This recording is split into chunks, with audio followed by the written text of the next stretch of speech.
Bonjour, c'est Rebecca. Aujourd'hui, j'aimerais vous parler de ce qui est, à mon sens, une des grandes erreurs que font les écrivains débutants. Cette erreur, c'est de se lancer dans la rédaction de leur roman sans y réfléchir en amont. Alors, ça m'est arrivé à moi aussi. Plusieurs de mes romans, je les ai écrits en commençant comme ça, en ayant une idée, en me levant un matin, en me disant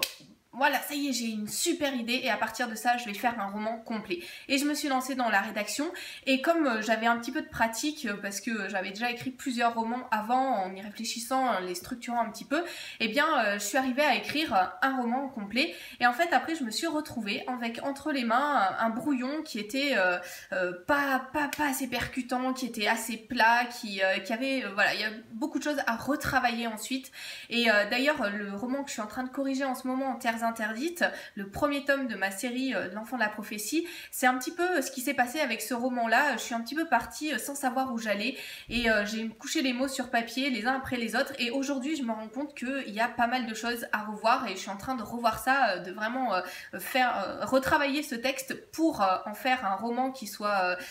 captivant pour les lecteurs, mais en tout cas c'est beaucoup de travail et je pense que la plupart du temps quand on n'a pas de pratique, quand on débute, quand on voilà, quand c'est notre premier roman ou le deuxième, si on se lance au hasard sans réfléchir à ce qu'on veut faire, eh bien à la fois on a beaucoup plus de chances de s'arrêter au bout de quelques lignes ou de quelques pages parce qu'on n'aura pas assez d'idées pour aller vers la suite et on se dira mince, j'ai pas réfléchi ce que j'allais faire. Très rapidement on aura l'impression qu'on n'est pas assez percutant pour le lecteur. Et en effet, on arrivera beaucoup moins à convaincre ses lecteurs avec un roman comme ça.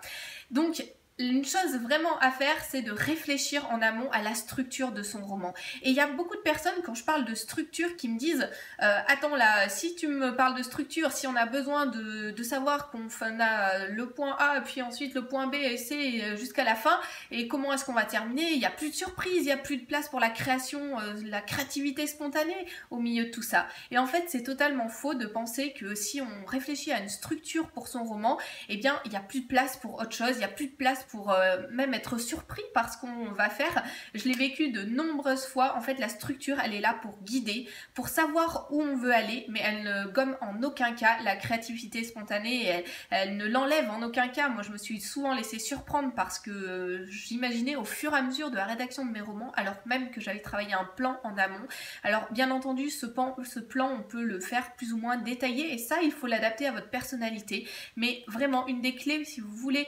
arriver au bout de votre roman, c'est de penser au moins à la structure principale, à ce que vous allez mettre au début, à ce que vous allez mettre à la fin, à quels sont les éléments clés de votre roman et comment vous allez les organiser afin de plaire à votre lecteur, de l'interpeller, de faire passer ces émotions que vous voulez lui transmettre au travers de votre texte. J'aime beaucoup, il y a pas une citation, mais il y a une idée clé que j'ai trouvée dans un livre de développement personnel il n'y a pas très longtemps. Et quand je l'ai lu, en fait, cette idée, c'était que si on versait une bouteille d'eau dans la mer, très rapidement, une bouteille d'encre dans la mer, si on versait cette encre, très rapidement, l'encre allait s'étendre et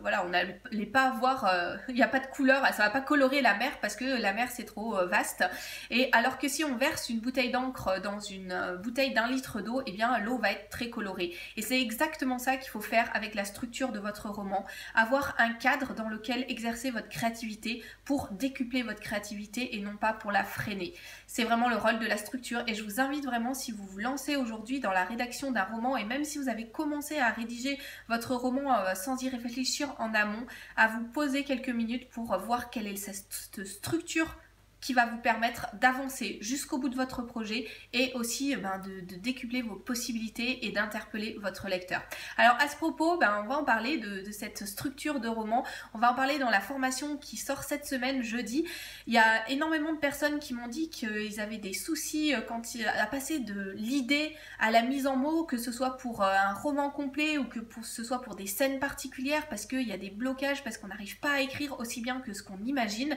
Et je vais vous donner dans cette formation des clés pour passer de l'idée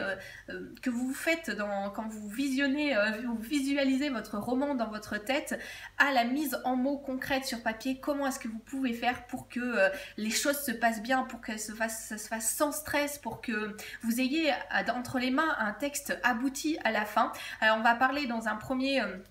module de comment libérer votre créativité. C'est la première étape. Si on veut être capable d'avoir un texte fini entre les mains, il faut apprendre, et il existe des techniques pour ça et des petites astuces que je vais vous donner. Il faut apprendre à laisser parler sa créativité. Je vous parlais de créativité spontanée qu'il faut laisser